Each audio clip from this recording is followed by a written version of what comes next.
As you were talking about that, I can imagine that some of our guests are saying, yes, yes, yes, yes. And others are saying, wow. What? Wow. And others are saying, how? Mm-hmm. Yeah, how? And We can open up the magic and miracles around us. We can see all things as magical, or we can choose not to. But I like to see things as magical. Behind my house there's a garden, and hummingbirds are there all the time. And when I look at them, one thing I notice is they defy physical laws. They would come to a screeching halt in midair, and you just wonder how can they do that. right. And uh,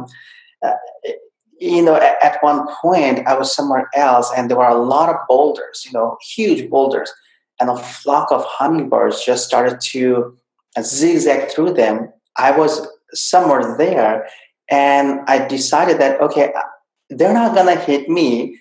They navigate their way so easily. So as long as I don't interfere, they're going to be fine. And they just zigzag through me and the boulders. And it was just an interesting experience.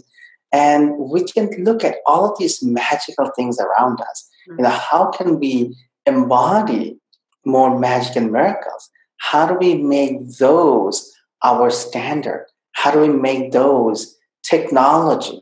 When we understand the science behind magic and miracles, they become technology. They are just simply options that we cannot explain. If we take a DVD player and go back 1,000 years, people would call that magical.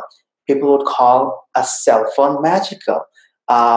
Kettle, if you take that, that would be magical. A matchbox or a lighter would be magical, when we go back a few thousand years. So a few hundred years from now, maybe growing organs and regenerating eyesight would be normal. It's not going to be magical because we would have figured out the science and technology behind it. And, spirituality is science. Religion is science.